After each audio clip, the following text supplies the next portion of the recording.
el rector de Uniminuto Virtual y a Distancia, doctor Álvaro Campos, la vicerrectora académica, doctora Astrid Viviana Rodríguez, el decano de la facultad, doctor Gustavo Adolfo Urdaneta, y los directores de programa de Administración de Empresas Financieras, Salud Ocupacional y Contaduría Pública, les dan la más cordial bienvenida al quinto ciclo de conferencias de la Facultad de Ciencias Empresariales. Este año hemos preparado un ciclo de conferencias aportando así a la formación de profesionales poseedores de competencias cognitivas, socioafectivas y comunicativas para asegurar la transparencia, la utilidad y confiabilidad de la información financiera y administrativa a través de procesos relacionados con la medición del desempeño administrativo, del desempeño contable, financiero y de seguridad y salud en el trabajo de todas las organizaciones, su interpretación y sus posibles implicaciones. El evento contará con la destacada participación de conferencistas nacionales, entre ellos tenemos a la doctora Sandra Julier Martínez Buitrago, contadora pública, especialista en control gerencial corporativo y magíster en informática educativa. El doctor Luis Carlos Palacios Acero, ingeniero industrial, Universidad Tecnológica de Pereira, magíster en investigación operativa y estadística, Universidad Tecnológica de Pereira, diplomado de estudios avanzados, DEA, y doctorado en organizaciones de empresas, Universidad de Sao Paulo, CEU, Madrid, España. Doctor Edinson Cortés Cabezas, administrador en salud ocupacional. Doctor Jonathan Manrique Suárez, administrador de empresas, especialista en gerencia de proyectos y candidato a maestría en marketing online y comercio electrónico. El orden del día será el siguiente. Primero, inicio con Himno Nacional de la República de Colombia. Segundo, oración por parte del Padre José Pret, capellán de sede de Uniminuto Virtual y Distancia. Tercero, instalación del evento a cargo del director del programa de Contaduría Pública de la Facultad de Ciencias Empresariales, Edgar Martínez. Cuarto, conferencia, aseguramiento y control de la información a cargo de la doctora Sandra Julier Martínez Buitrago. El motivo de hacer una oración en el inicio de un ciclo de conferencias, ustedes se preguntarán, ¿qué tendrá que ver eso allí? Hombre, dice por allí que es justo y necesario y es nuestro deber darle gracias a Dios siempre y en todo lugar, por todas las cosas. Ahora bien, estamos iniciando un ciclo de conferencias. En ese término de conferencia lo que ustedes van a escuchar son muchas palabras. Y qué bonito, ustedes que saben más hebreo que yo, ustedes saben que el término palabras en hebreo es el dabat. Y el dabat, para la concepción semita, quiere significar que toda palabra que proviene de Dios por medio del hombre es una bendición. ¿Por qué? Porque la palabra de Dios construye, edifica. La palabra de Dios hace algo surgir de nuevo. Fácil. Ustedes que han leído más que yo el libro del Génesis, se van a dar cuenta que dice: en el principio dijo Dios, hágase, y se hizo. Ese hágase, ese se hizo, es la palabra, el dabat. Es un imperativo, es una orden, se manda, se cumple, se hace. Y si tú y yo estamos hechos imagen de Dios, cuanta palabra que sale del hombre será una bendición, porque viene de Dios. Eso yo espero, aquí con la conferencista que está, y que yo sé que sin duda alguna, toda conferencia o todo aquello que es preparado para el ser humano, de hecho va a ser una bendición. Toda palabra de conocimiento, de aprendizaje, va a ser eso, una bendición. Y yo espero que ustedes aprovechen este ciclo de conferencias para su vida, para que la apliquen, pero sobre todo para que haga y busque siempre también que esa palabra se multiplique en bienestar para los demás. Con esta reflexión demos gracias a Dios por su vida, por sus carreras, su profesión, por todo lo que hace, por la facultad que ha preparado con mucho esmero toda esta conferencia, y pidamos que todo cuanto aprendamos realmente sea para la edificación de nuestra propia vida y para darle gloria a Dios. Por eso yo los invito a que digamos la oración que el mismo Cristo nos enseñó: Padre nuestro que estás en el cielo, santificado sea tu nombre. Venga a nosotros tu reino. Hágase tu voluntad en la tierra como en el cielo. Danos hoy nuestro pan de cada día. Perdona nuestras ofensas, como también nosotros perdonamos a los que nos ofenden. No nos dejes caer en la tentación y líbranos del mal. Amén. ¿Cuántas cosas le pidieron ahí a Dios? 7. Y 7 en Biblia significa perfección, plenitud.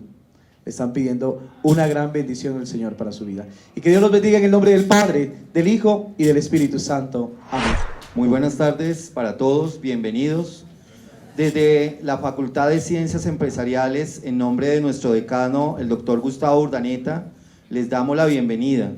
Igual los directores de los programas de salud ocupacional, el director del programa de administración de empresas, contaduría pública y administración financiera, les queremos dar la bienvenida a este ciclo de conferencias que con un único propósito, fortalecer nuestra formación profesional, las hacemos cada semestre. Cada semestre ustedes tienen la oportunidad de visitar este ciclo de conferencias con temas relacionados a nuestra profesión y temas relacionados que nos fortalecen enormemente. El día de hoy la conferencia está a cargo del área contable, por eso hemos traído un tema muy interesante para todos, que es el aseguramiento de la información, indudablemente tema que tiene que ver mucho con nuestras áreas de formación. Los contadores, cuando somos revisores fiscales o auditores, los administradores financieros, los administradores de empresas, todos tenemos que ver con este tema y hemos querido fortalecerlo en la tarde de hoy con esta conferencia. Por eso hemos invitado a la doctora para que nos ilustre y nos ayude a entender un poco sobre ello. Igual lo que busca la facultad siempre es que ustedes tengan ese acercamiento desde las diferentes disciplinas que maneja la facultad con temas que nos van a fortalecer, temas que nos van a apoyar, temas que nos van a ayudar.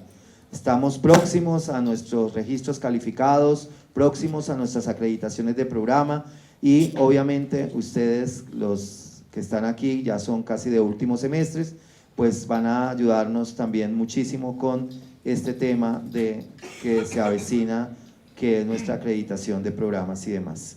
Entonces, desde ya auguro muy buenos éxitos para esta actividad. Invitarlos cada 8 días a partir de hoy. Hay una conferencia, como nos anunciaban hace un momento, para que estén pendientes, asistan y no solamente se autoinviten, porque esto es para ustedes. Entonces, con mucho éxito damos apertura a este evento y esperamos que todo sea un éxito. Muchas gracias. Conferencia. Aseguramiento y control de la información a cargo de la doctora Sandra Julier Martínez Buitrago. La doctora Sandra Julier Martínez Buitrago es contadora pública, especialista en control gerencial, corporativo y magíster en informática educativa. Directiva en diferentes instituciones, certificada internacionalmente en normas internacionales de auditoría y aseguramiento NIAS, otorgada por el ICAWeb de Inglaterra con alta experiencia en aseguramiento, control interno y normas internacionales de información financiera NIF. Docente reconocida en la modalidad presencial y virtual. En las áreas de aseguramiento y control, contabilidad, financiera y gerencial. Líder en procesos de registro calificado de acreditación de alta calidad, docencia, investigación y proyección social. Manejo de sistemas académicos y plataformas Moodle y Blackboard, entre otros con experiencia en diseño de programas académicos de pregrado y educación continuada. Damos la bienvenida a la doctora Sandra Julier Martínez Buitrago, quien nos acompaña en esta tarde. Muchas gracias. Mil gracias al doctor Martínez por invitarme nuevamente a esta casa de estudios. Para mí es un placer compartir con ustedes esta conferencia, esta charla el día de hoy. La idea es que realicemos un conversatorio, que ustedes participen, que si tienen alguna inquietud, alguna duda, inmediatamente me la comuniquen y sea muchísimo más fácil para ustedes y para realizar y desarrollar el tema. El día de hoy vamos a mirar la importancia de la auditoría y todo el tema del aseguramiento en la información financiera. Es importante tener en cuenta que de acuerdo con toda la normatividad internacional financiera que ustedes plenamente conocen, que conocen muy bien toda la parte de cambios, de convergencias, de NIF, de IFRS que tanto se requieren actualmente en cada uno de los procesos contables. También muy de la mano se ha dado todo el tema de auditoría y aseguramiento. ¿Por qué? Porque es importante que el contador, que todas las personas que están involucradas en la institución conozcan y sepan qué es lo que está sucediendo día a día con cada una de las operaciones y transacciones que se realizan en las organizaciones. Para nosotros, como actores fundamentales y como diferentes personas que muchas veces estamos involucrados en las organizaciones, es importante saber por qué de pronto un ciclo de tesorería se realiza de esa forma, qué es lo que está sucediendo con toda la parte de inventarios dentro de una organización, si les pasa en sus empresas.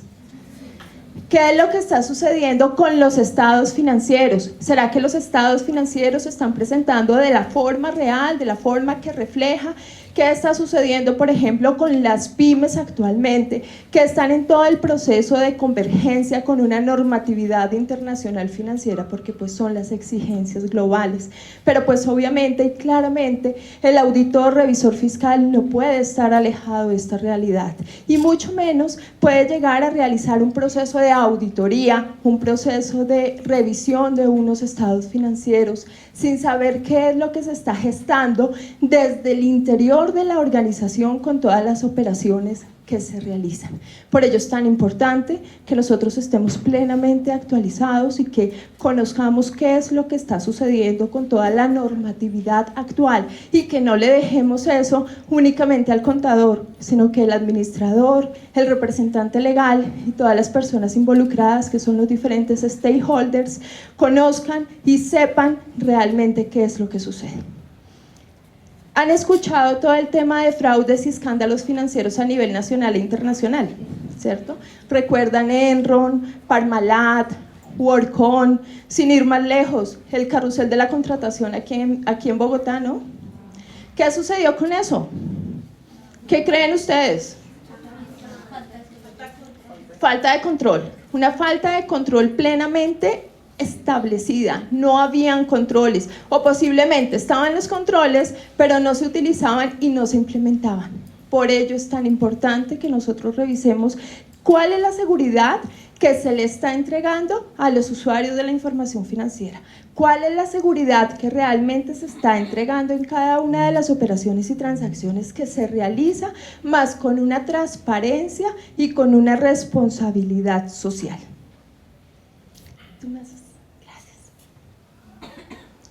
Por esto se da como una primera presentación la parte de la credibilidad que deben tener los diferentes stakeholders en las organizaciones, la credibilidad que se debe tener en el momento de presentar unos estados financieros, o si no, ¿qué hubiera pasado con Enron en el momento que modificó sus estados financieros?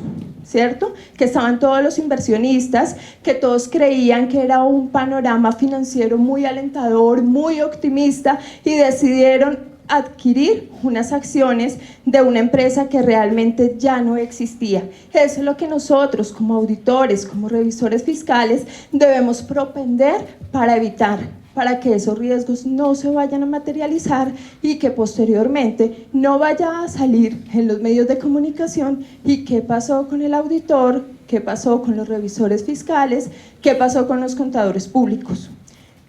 ¿Quién más que nosotros, como contadores públicos, como profesionales, para darle todo el enfoque y para darle todo el valor agregado que requiere y que necesita realmente nuestra profesión? Nosotros somos los únicos que podemos realizar ese cambio. Por ello, yo les invito a que revisen qué es lo que está sucediendo al interior y con todas las operaciones que realizamos. Diferencia entre fraude y error. Cuando se realiza un error, es un error sin intención. Un error lo puede realizar cualquier persona, obviamente, pero cuando se realiza un fraude, se realiza con un acto ya premeditado, con una intención o con un dolo, que claramente está perjudicando una organización o unos estados financieros. El estado actual de nuestra profesión. ¿Recuerdan la ley 1314? Claro. ¿Recuerdan el decreto 302 del 20 de febrero de 2015? El decreto 302 del año anterior fue realizado teniendo en cuenta la misma ley 1314 de 2009, perdón. Ese decreto decía que era importante tener todo el aseguramiento de la información, que era importante realizar unos trabajos de revisión que efectivamente dieran todo el control a las operaciones que se estaban realizando con una normatividad internacional financiera. Servicios de aseguramiento. Es diferente cuando se habla de auditoría y cuando se habla de aseguramiento. La auditoría es una revisión específica, una comparación de saldos, una inspección sobre unos estados financieros respectivos. El aseguramiento es brindar toda la credibilidad, toda la información, el dar como ese valor agregado que les estaba hablando al inicio, el saber que efectivamente todos los rubros que aparecen en los estados financieros son realmente los que debe tener la compañía. De nada nos sirve tener, por ejemplo, unas acciones que estén desvalorizadas y mostrarlas de esa forma, incrementando unos activos y mostrando una realidad financiera que no corresponde. ¿Por qué? Porque se está entregando una información que es falsa. Nosotros como contadores públicos tenemos una fe pública, tenemos una responsabilidad social. Servicios de aseguramiento. Se define según Samuel Mantilla como los servicios que han evolucionado al pasar por el concepto de auditoría, de toda la parte de revisión. Allí se da lo que es la teoría de la agencia. La teoría de la agencia inicialmente inicia como el gerente cuando tiene su empresa y es quien realiza todas las operaciones y transacciones que se pueden realizar en ella, pero resulta que este señor también va a responder por toda la seguridad que se tiene y como por decir sí, todo lo que se está haciendo acá está bien. Posteriormente se dijo no, aquí tiene que estar un administrador que dé fe y que diga realmente todo lo que se está haciendo en ello. Por eso es tan importante y posteriormente pasó a una figura de atestación. La atestación era cuando ya estaba el revisor fiscal certificando unos estados financieros. Recuerden que la responsabilidad de los estados financieros es ¿de quién? Del administrador, ¿cierto? ¿Quién los firma? El contador. ¿Quién los va a certificar? ¿Y quién los dictamina? El revisor fiscal. Por ello se ve aquí lo de la teoría de la agencia en servicios de aseguramiento, que son servicios independientes que se realizan con el objetivo de incrementar toda la transparencia y toda la confiabilidad. ¿Cuál es la estructura de los estándares internacionales? Primero partimos de una gran premisa que va a ser la ética profesional, que está contemplada en el Código de Ética IFAC. Nosotros tenemos nuestra Ley 43 del 90, que sigue actual, que sigue vigente, pero en la Ley 43 del 90 nosotros tenemos algunos apartes. Y en ella se menciona y se establece que las normas de auditoría son 3, ¿cierto? Las primeras, las personales. Segundo, con respecto a la ejecución del trabajo. Y tercero, con respecto con la rendición del informe. Resulta que IFAC tiene un comité que se encarga por promover toda esta parte de aseguramiento, de normatividad, de ética, de transparencia, y le corresponde a la auditoría realizar todo el proceso de estándares internacionales de control de calidad, estándares internacionales de auditoría, que básicamente son las normas que ustedes conocen con respecto a responsabilidades, que son las normas internacionales de auditoría 200, 300 con respecto a planeación, 400 teniendo en cuenta control interno, 500 de evidencias. ¿Sí es importante las evidencias dentro de unos estados financieros? ¿Por qué?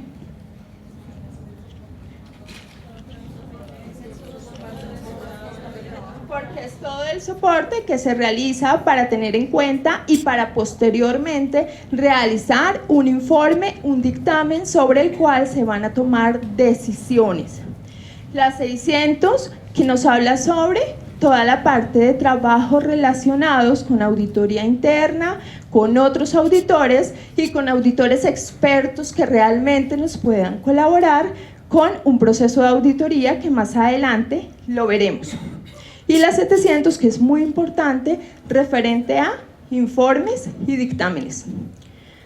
¿Serán importantes los informes y dictámenes? ¿Y qué nos dice la Ley 43 de informes y dictámenes? ¿Sí se acuerdan? La Ley 43 nos habla de 4 tipos de informes y nos dice que los informes son limpios, nos dice que los informes son negativos, nos dice que son con abstención de opinión y que son con salvedades. Esto lo vamos a ver más adelante y vamos a ver qué dice la normatividad internacional con respecto a informes. Si son los mismos 4 tipos de informes o de qué otra forma se ve de una forma más compleja toda la parte de informes. Con respecto a estándares internacionales de servicios de revisión, lo que se requiere dentro de una organización sin realizar un proceso de auditoría. ¿Qué pasa cuando un auditor llega exclusivamente a hacer un trabajo de revisión, pero no puede realizar todo el trabajo de auditoría? Cuando no se puede realizar todo el trabajo de auditoría es porque no aplica los procedimientos analíticos, los procedimientos sustantivos necesarios para que le dé el soporte y para que le dé como todo el sustento de entregar un informe. Estándares internacionales de servicios de aseguramiento. Cuando se contrata al auditor para realizar únicamente un aseguramiento sobre los trabajos realizados. Por ejemplo, la empresa quiere revisar si efectivamente todas las operaciones que se están realizando con sus cuentas de efectivos están bien o están mal. Ese es un servicio de aseguramiento. ¿Y de qué forma tiene que actuar el auditor para determinar eso? Estándares internacionales de servicios relacionados son otros trabajos que se realizan dentro del proceso de auditoría. Pero nuestro marco normativo, como les hablaba inicialmente, la IFAC. La IFAC, como un organismo internacional de contadores, se encarga ahí, tiene unos comités o unas juntas independientes. El IASB, con doble A, es el que se encarga de la emisión de los estándares internacionales de auditoría y aseguramiento, porque habla de toda la parte de auditoría y aseguramiento. En cambio, el IASB, con una sola A, es el que se encarga de los estándares internacionales de información financiera.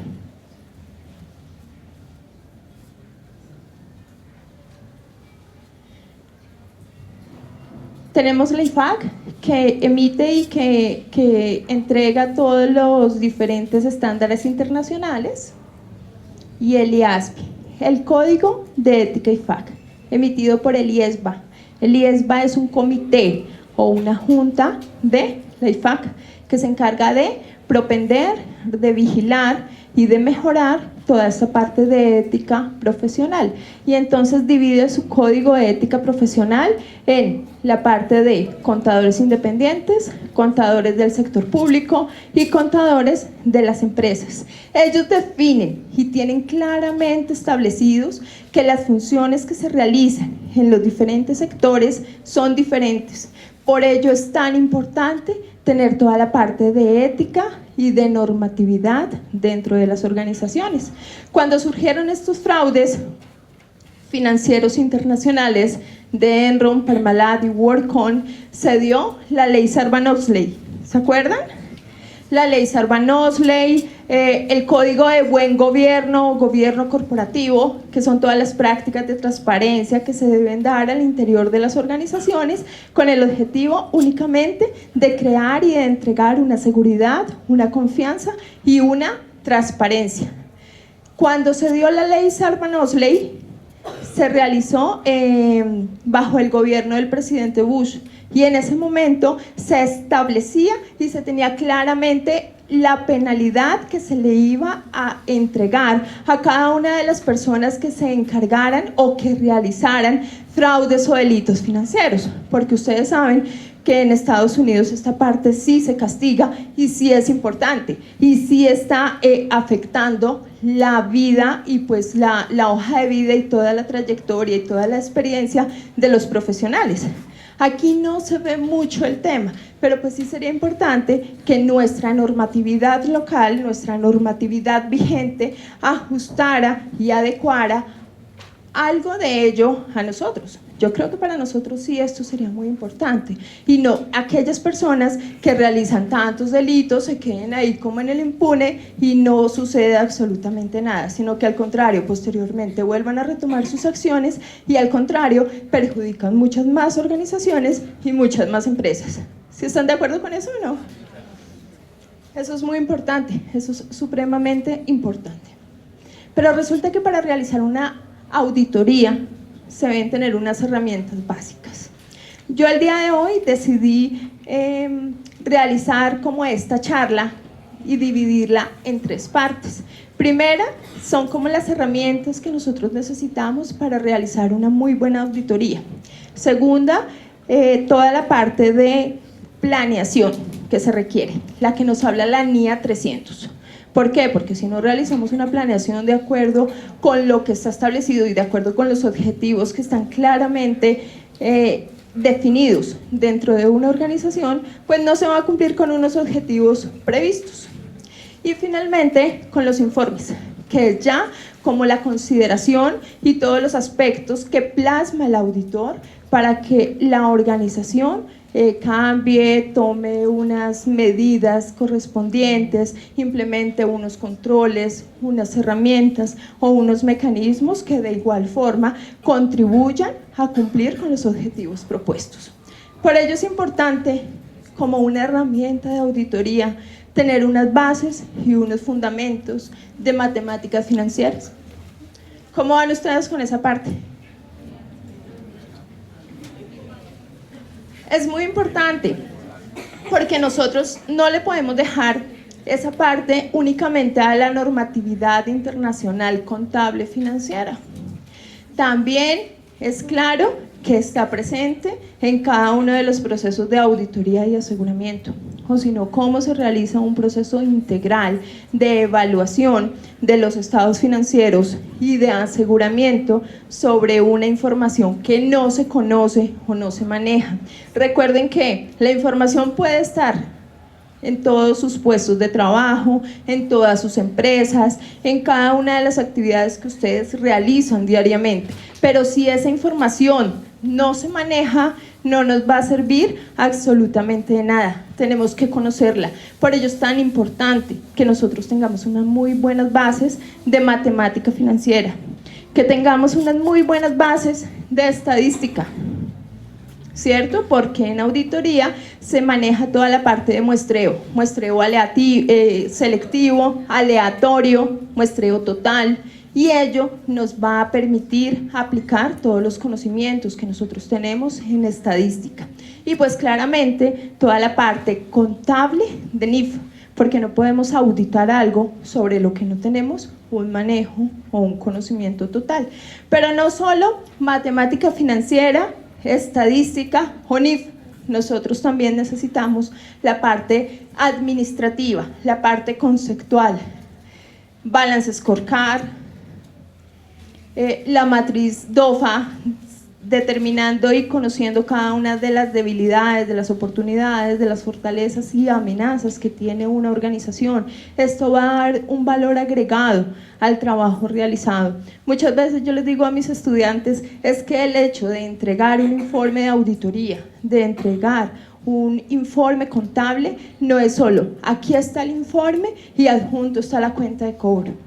Es entregar un valor agregado sobre el trabajo realizado. Mire, yo le estuve haciendo el análisis y realmente determiné que no tiene una muy buena viabilidad financiera. usted como que está dando o viene arrojando pérdidas hace varios periodos. Yo le propongo que realice esta estrategia, la implemente, pero si ya ha venido arrojando pérdida hace varios periodos, ha aplicado estrategias, las ha utilizado y seguimos en lo mismo, pues ¿qué es lo que se le debe recomendar a la empresa? De acuerdo con la NIA 570 dice negocio en marcha, la empresa ya no puede dar más, porque ya aplicó estrategias, ya hizo unos mecanismos, ya realizó algunas acciones que creía que eran necesarias, pero siguió igual, pues negocio en marcha no puede continuar más. Entonces ese es el valor agregado que nosotros le debemos dar a las organizaciones realmente para continuar con una profesión que sea reconocida. Un análisis administrativo, una planeación estratégica. En la planeación estratégica, recuerde que están incluidas todas las personas dentro de la organización con unos tiempos, con unos cronogramas y con unos objetivos claramente establecidos y definidos. ¿Con el objetivo de qué? De obtener una seguridad razonable sobre los estados financieros y que estos mismos estados financieros estén libres de errores materiales. Entonces, en el momento que se realicen los estados financieros, que se esté entregando un informe sobre ellos, se le pueda decir claramente a la organización si sus estados financieros se están realizando de acuerdo con una normatividad vigente, con una normatividad local, de acuerdo con las exigencias nacionales e internacionales. Pero asimismo se le está hablando con la verdad a los diferentes stakeholders. Control interno. Es muy importante que todas las empresas tengan control interno, pero resulta que muchas veces cuando se va a realizar procesos de consultoría o procesos de asesoría a las empresas, la respuesta de algunas empresas, sobre todo cuando son pymes, pues teniendo en cuenta que en nuestro país hay más del 97% de empresas que son pymes, ellos dicen, pero ¿usted cree que yo voy a realizar un gasto en una implementación de control interno si acabo de salir de un gasto de contabilidad? Las empresas ven el control interno como un gasto.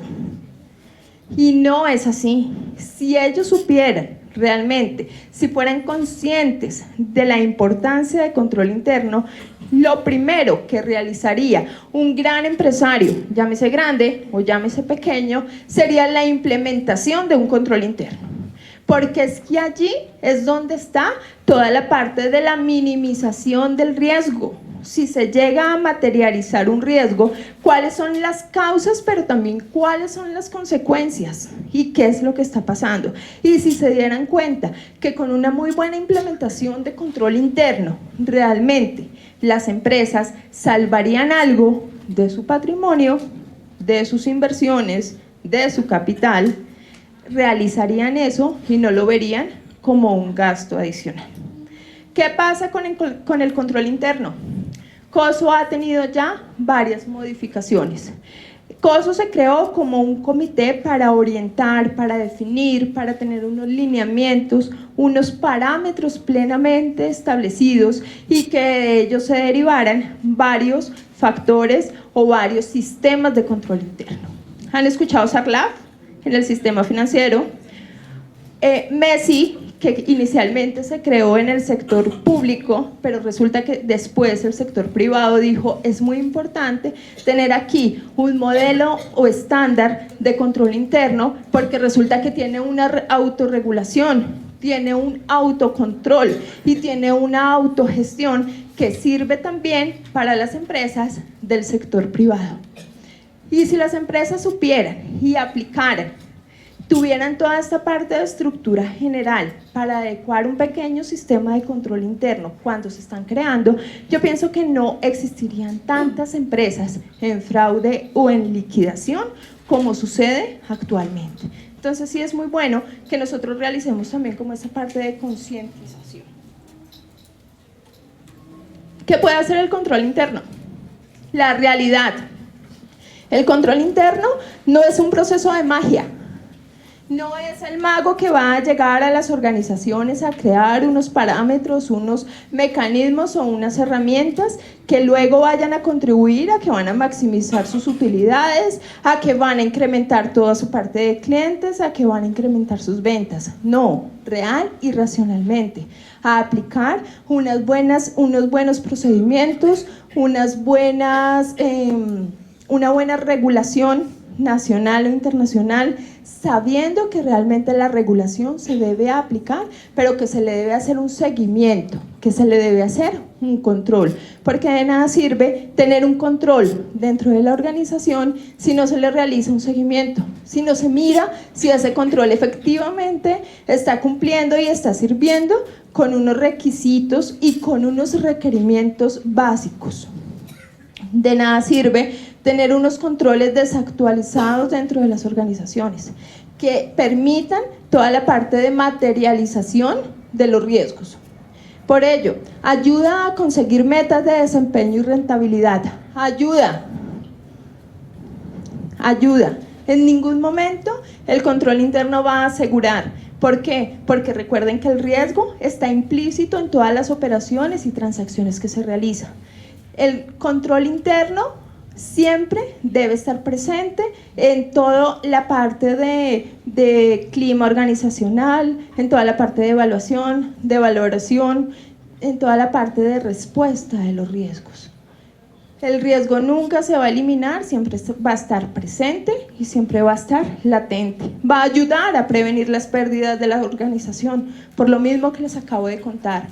Va a ayudar a asegurar que la información financiera realmente se esté aplicando de acuerdo con lo que es, al cumplimiento de todos los objetivos propuestos.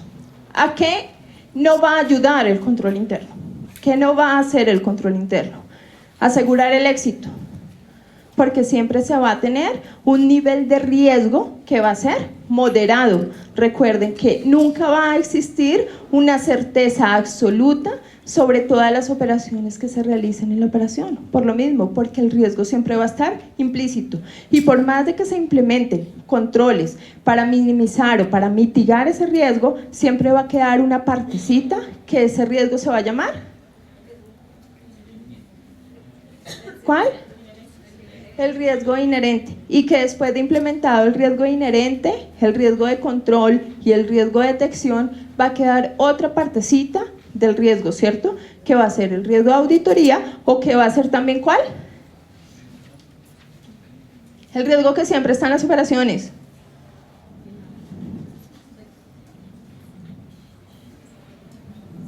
La partecita que queda después de aplicar los riesgos. Por ejemplo, ¿cuál es el riesgo? El riesgo es que el cajero del banco se descuadre, ¿cierto?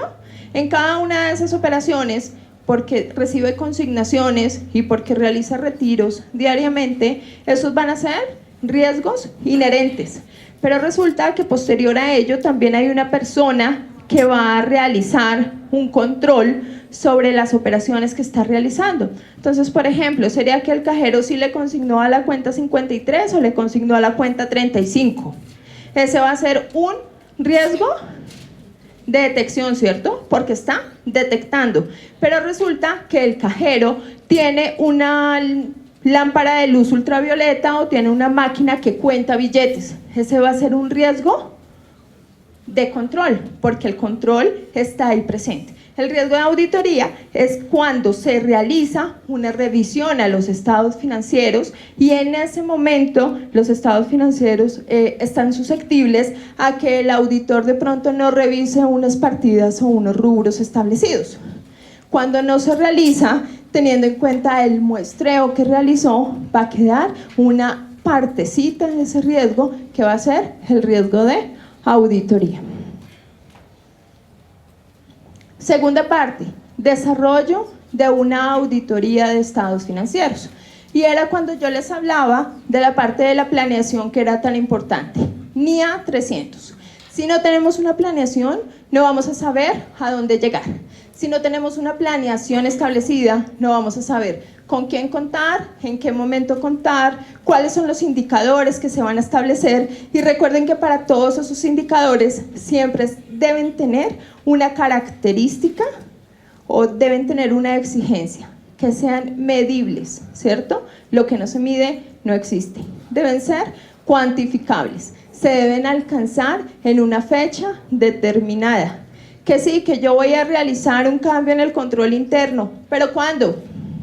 ¿Cuándo lo va a hacer? ¿Qué indicador va a entregar con respecto a ello? Siempre debe establecer y siempre debe existir una planeación y un cronograma claramente definido. ¿Cuáles son los beneficios de planear? Asegurar toda la parte de la información, tener claro y cumplir con unos objetivos que ya están claramente planeados. Documentación de la planeación. Se debe tener un plan estratégico de auditoría y también se debe tener un memorando de planeación. En el plan estratégico de auditoría se tiene toda la parte de organización de los objetivos, lo que se va a realizar y lo que se piensa alcanzar con la auditoría. Y en toda la parte de la planeación, las actividades que van a hacer, con quién las van a hacer, cuándo las van a hacer y en qué momento se van a realizar, se van a aplicar las pruebas, los procedimientos analíticos, los procedimientos sustantivos, y ello va a entregar, se va a derivar en la entrega de un informe. El alcance de trabajo, las decisiones sobre la estrategia de la auditoría, procedimientos de evaluación de los riesgos. Recuerden que antes se concebía el proceso de la auditoría como una revisión. Ahora vamos a realizar todo el proceso de auditoría teniendo en cuenta una clara determinación de los riesgos. Importancia relativa.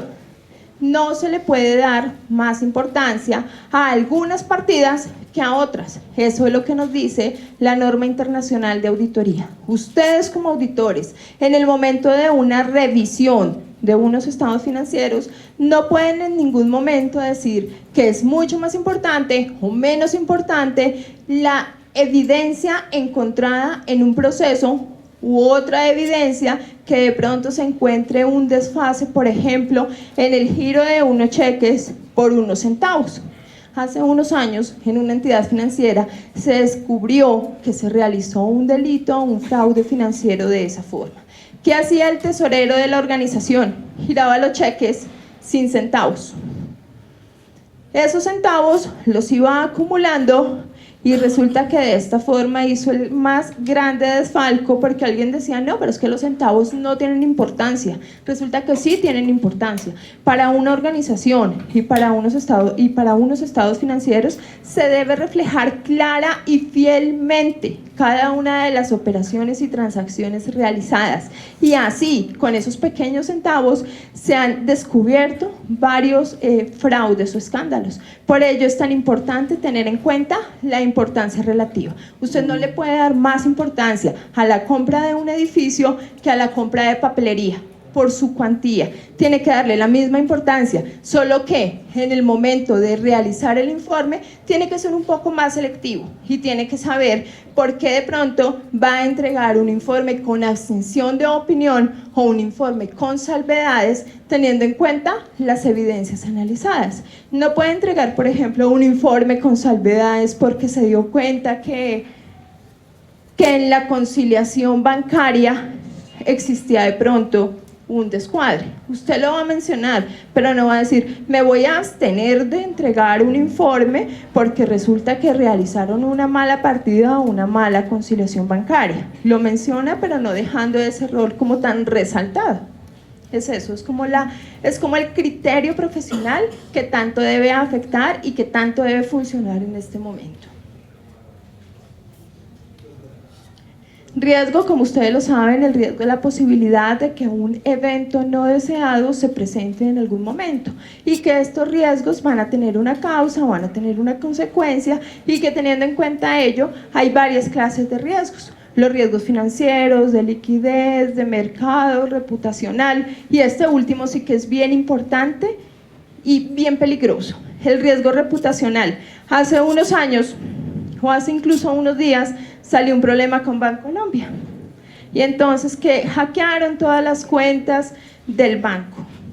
¿Qué hicieron todos los ahorradores? Corrieron a las oficinas de Bancolombia ¿A qué? A retirar su dinero, porque entonces si se escuchaba el rumor ya que habían hackeado las cuentas, entonces pues obviamente iban a desocuparlas todas. Esos son los riesgos reputacionales que las empresas no se pueden dar el lujo de dejar que se cree una idea o que se cree una imagen que no es cierta sobre ello. Aquí tenemos los 5 componentes de control interno que se dieron en COSO en el último año 2015 después de las últimas 2 modificaciones. En la primera creación de control interno en el año 2001 tenían 5 componentes de control interno, pero no tenían enfocado y no tenían claramente establecido que se debía realizar un proceso de auditoría sobre la parte de evaluación y de respuesta a los riesgos. Posteriormente se hizo con 8 componentes de control interno que ya le daba toda la valoración, que le daba la respuesta a los riesgos, pero en el 2015 se aclaró que se debía tener un ambiente de control que existía desde la primera versión de control interno, una administración de los riesgos, por lo que yo les decía anteriormente, lo que no se administra, lo que no se conoce, no existe. Ustedes pueden tener toda la información, pero si no la saben administrar, pues va a ser un poco complejo. Actividades de control. ¿Cuáles son las actividades de control que se van a realizar dentro de las organizaciones para evitar la materialización de los riesgos? Información y comunicación. Sí es importante realmente que todas las empresas que realizan un sistema de control interno comuniquen oportunamente y en el momento que es a todos sus empresarios. O cuántas veces no se ha visto que se crea una política, se crea una directriz, pero resulta que no la saben todas las personas que trabajan dentro de la organización. Por ello es tan importante tener a todas las personas que están involucradas dentro de la organización para que conozcan todas las políticas establecidas, todas las directrices y de esta forma se pueda cumplir con unos objetivos. Pero es importante la supervisión, que era lo que antes se denominaba supervisión y control. El supervisar que los controles funcionen, que las actividades de control interno realmente que están establecidas cumplan con las expectativas propuestas. Aquí viene cada uno de los componentes de control interno, ambiente de control, donde se demuestra el compromiso, si una persona está claramente identificada con su empresa, si una persona cree en su empresa, le gusta llegar a trabajar, se ha detectado que tiene un alto nivel de productividad y esto se ve reflejado en todas las operaciones financieras de la organización. La valoración de los riesgos, que es específica, que se debe identificar, que se debe analizar el riesgo y posteriormente les voy a decir cuáles son las etapas del riesgo. Cuando se identifica, cuando lo vamos a analizar, cuando lo vamos a valorar y cuando lo vamos a controlar, teniendo en cuenta ya un estadístico o teniendo en cuenta ya una gráfica de mapa de riesgos. ¿Sí se acuerdan esa partecita de los mapas de riesgos donde aparecen los semáforos? Que hay una zona en amarilla, hay otra zona en verde, hay otra zona en rojo. Actividades de control, ¿cuáles son las actividades generales que se van a realizar dentro de la organización? Información y comunicación, con comunicación interna, comunicación externa y actividades de monitoreo. ¿Quién las va a realizar? ¿Cuándo se van a realizar? El riesgo inherente que hablábamos hace un momento, más el riesgo de control, más el riesgo de detección que nos va a dar el riesgo de auditoría. Procedimientos de evaluación de los riesgos. Esta parte será importante dentro de auditoría. ¿Cómo se puede presentar y de qué forma se pueden evaluar los riesgos? Es muy importante que el auditor trabaje articulado directamente con la gerencia. ¿Por qué? Porque ellos son quienes conocen, quienes saben todos los procesos y todos los procedimientos que se realizan al interior. Y yo como auditor no puedo llegar a evaluar o a valorar unos riesgos si no tengo un pleno conocimiento. El sistema de control interno se realiza dentro de una organización de acuerdo con los objetivos que ellos tengan establecidos. No para todas las empresas se va a ajustar el mismo modelo. Las evidencias. Norma Internacional de Auditoría 500 nos dice que la evidencia debe ser suficiente, que la evidencia debe ser competente, que la evidencia debe ser clara, que la evidencia se debe entregar realmente a las organizaciones con un soporte necesario, con un soporte que siempre indique lo que se está realizando. No es que a mí me pareció, que yo creí, que yo como que vi que yo lo tenía aquí, pero que ya no lo tengo. Eso no es evidencia. La evidencia es algo que realmente se puede entregar a la organización, y que cuando el auditor dice: yo creo que aquí están haciendo fraude, es porque están haciendo fraude y no porque él cree, porque es que si cree, posteriormente puede tener unos procesos penales o disciplinarios que le van a recaer únicamente porque él creyó y no porque confirmó. Entonces ese es el error de algunas personas que muchas veces realizan auditorías dentro de las organizaciones. Realizan las auditorías más con el objetivo como de encontrar un culpable o como de encontrar un error, que eso era para lo cual se realizaban las auditorías inicialmente. Así se creó la figura de la auditoría, para encontrar un error, para encontrar un culpable, para encontrar como la mancha dentro del proceso, para decir: uy, sí, yo soy un muy buen auditor y mire todos los errores que encontré. No, así no es. Es para encontrar supuestos errores que se están realizando dentro de la organización, pero también a los cuales se les pueden implementar unos controles y unos mecanismos para que no se sigan realizando. Es para prevenir, no con el objetivo de estar ahí como de castigar. Por eso es que a los auditores no nos quieren mucho en las organizaciones, y entonces llegamos los auditores y de una vez nos ven: y otra vez llegó acá, y ya llegó a mirar qué es lo que está haciendo. No, lo que pasa es que nosotros necesitamos recolectar y necesitamos tener una evidencia que sea relevante y que sea confiable, porque yo no puedo llegar con cualquier tipo de evidencia a entregar un informe.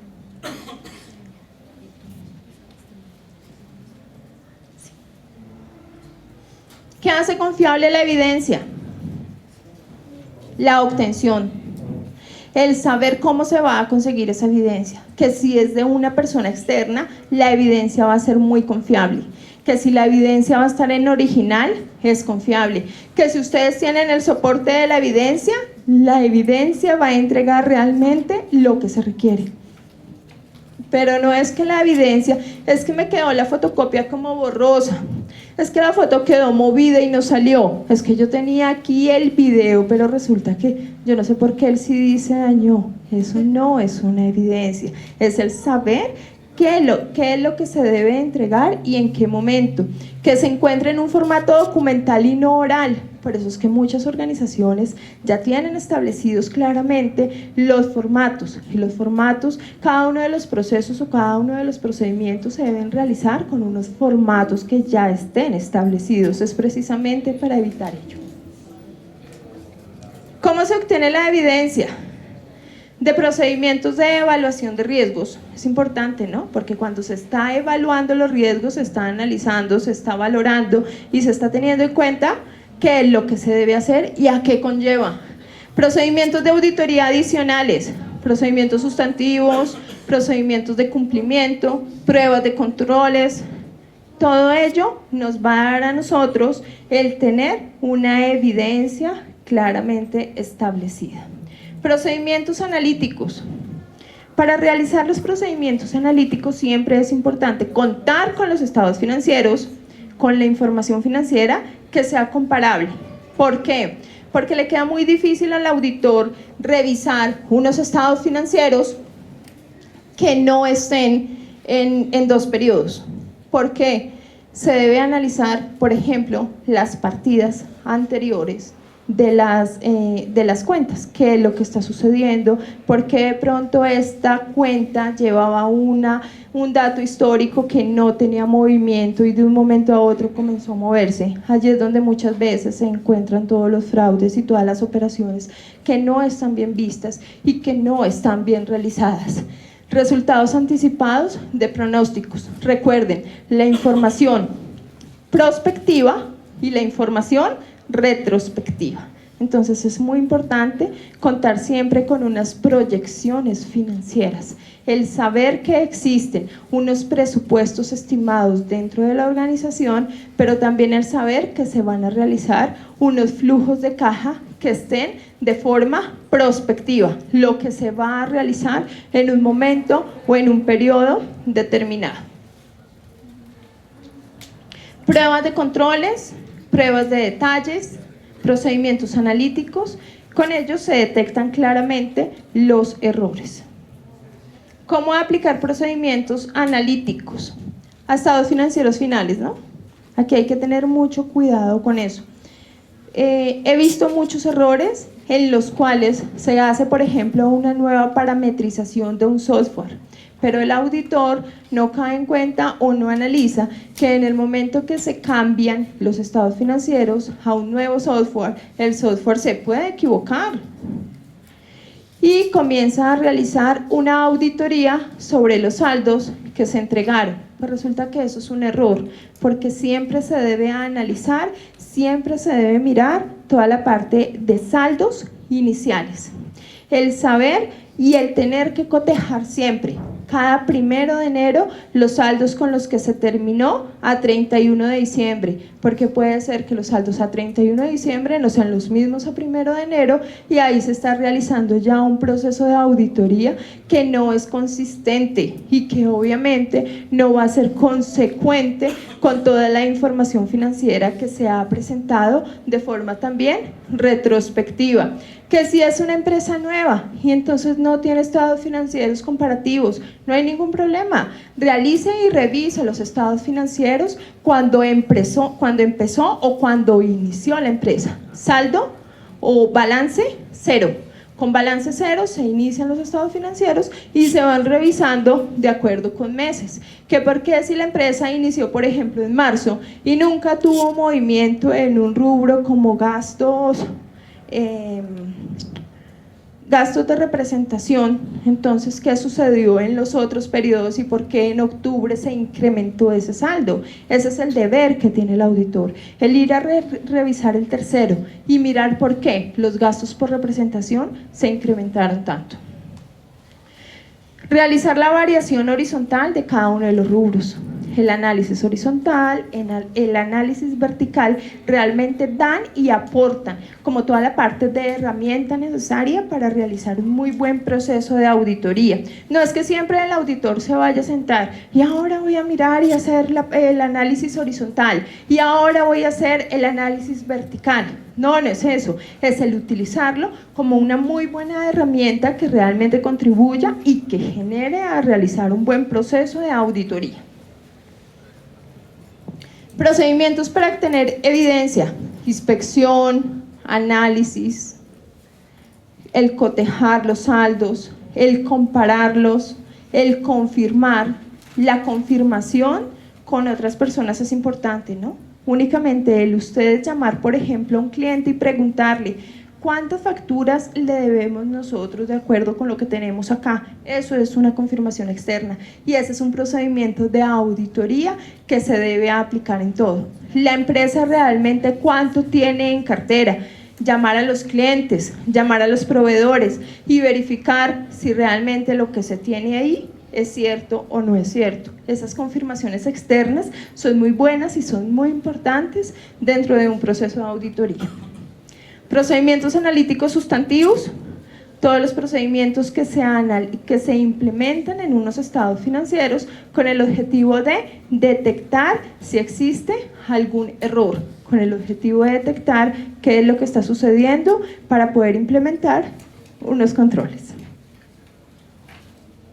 Estimaciones contables, la que les decía, toda la parte de proyecciones, del estimar realmente, del tener un valor razonable sobre los estados financieros, sobre los rubros. De nada nos sirve, como les decía al inicio de la charla, tener unas acciones que están sobrevaloradas en los estados financieros, que están por encima, pero resulta que con todo este tema, por ejemplo, del dólar, algunas acciones se han caído. Entonces, ¿qué ha sucedido con eso?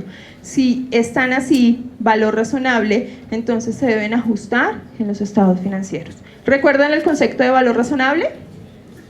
¿Sí? ¿Sí se acuerdan? NIF. Cuando hablamos de valor razonable, estamos hablando de todo el conocimiento que se tiene por las dos partes. Dos personas que están interesadas en adquirir un bien, pero resulta que esas dos personas tienen pleno conocimiento sobre el bien que van a adquirir y sobre el valor de ese bien. Eso les va a dar a ellos el valor razonable.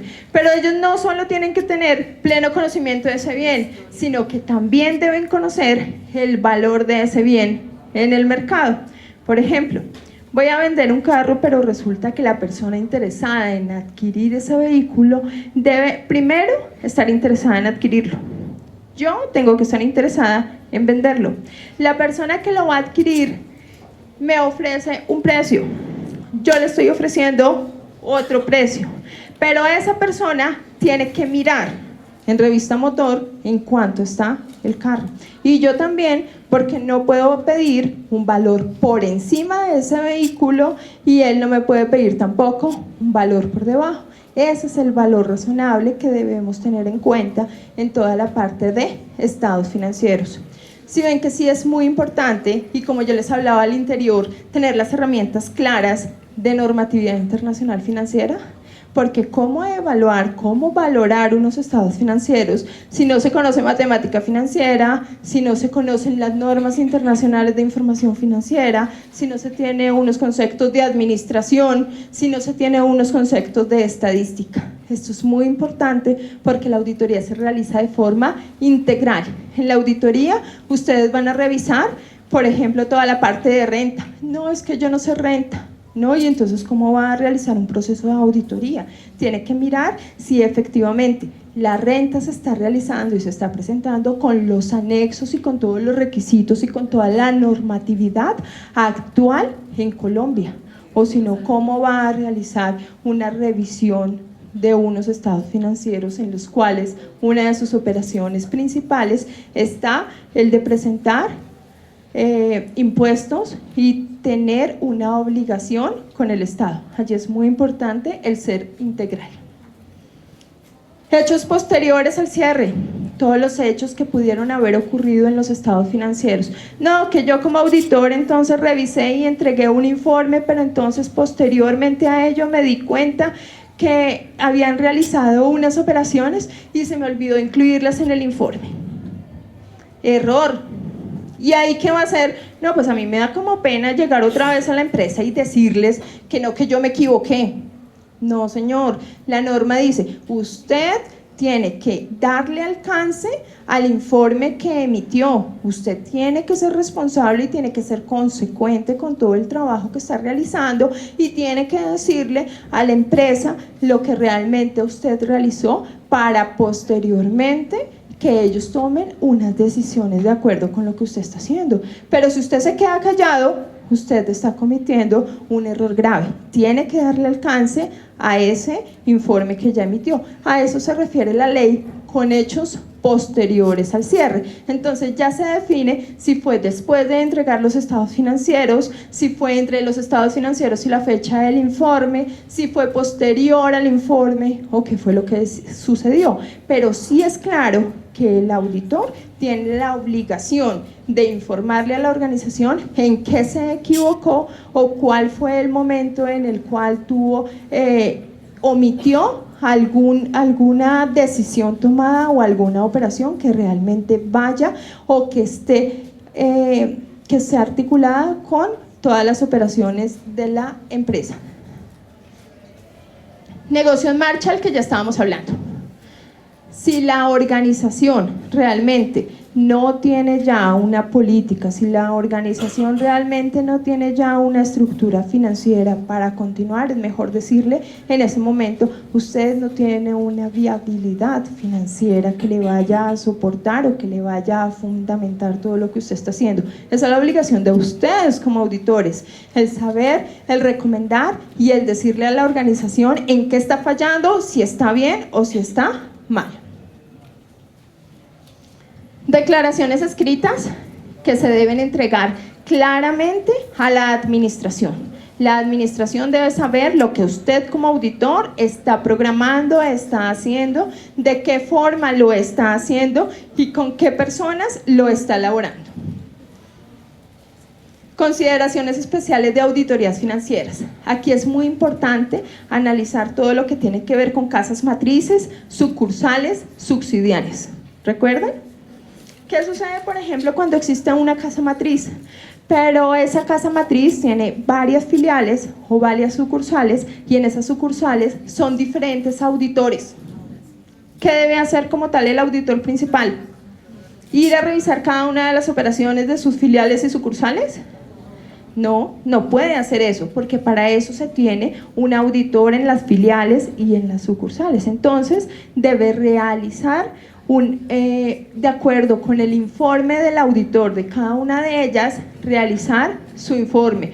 Pero en ningún momento dice usted no puede llegar, por ejemplo, allá a mirar cuáles son las operaciones y transacciones. Eso está prohibido. Claro, lo puede hacer. Puede mirar de qué forma se están realizando las operaciones en esas filiales. ¿Por qué? Porque él necesita también dar un sustento en su informe y la acumulación. Es como cuando se está realizando toda esta parte de estados financieros consolidados. La acumulación de todas estas operaciones son las que van a sumar para que él entregue un buen informe financiero. ¿Qué son las auditorías por componentes? ¿Qué se requiere? Responsabilidad, aceptación, una estrategia general, un plan global de auditoría, un conocimiento de toda la empresa, un conocimiento de las operaciones, una importancia relativa de cada una de las operaciones, una respuesta a los riesgos valorados. Es muy importante.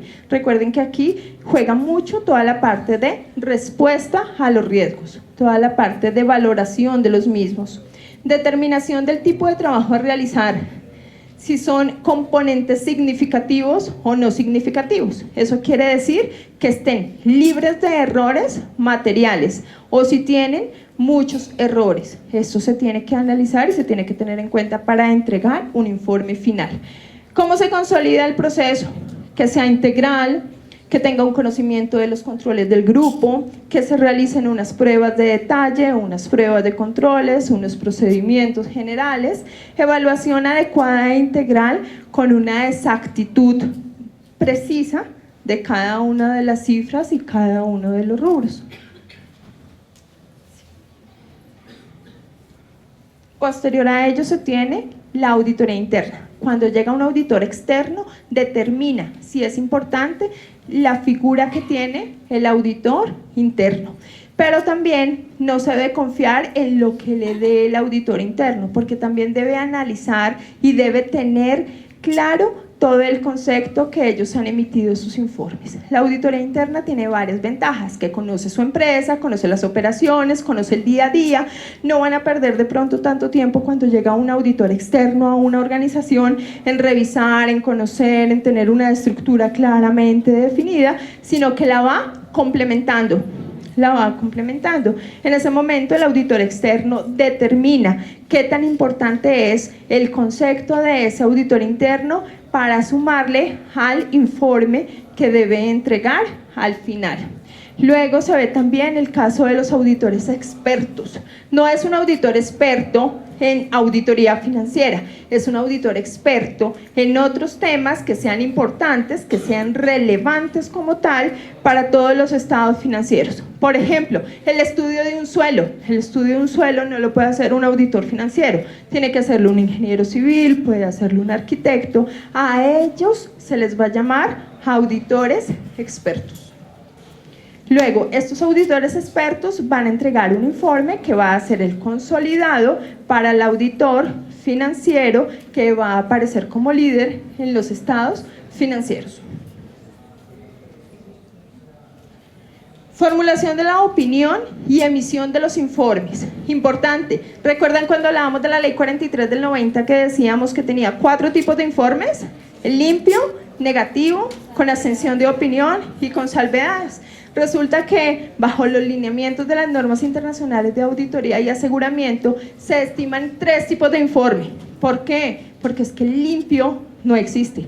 No se puede realizar un proceso de auditoría y decir que todo está bien, que todo está perfecto y que todo cumple con unos requerimientos básicos y necesarios para el proceso, ¿cierto? De acuerdo con ello, se tiene el informe negativo, el informe con abstención de opinión y el informe con salvedades. ¿Dudas hasta ahí?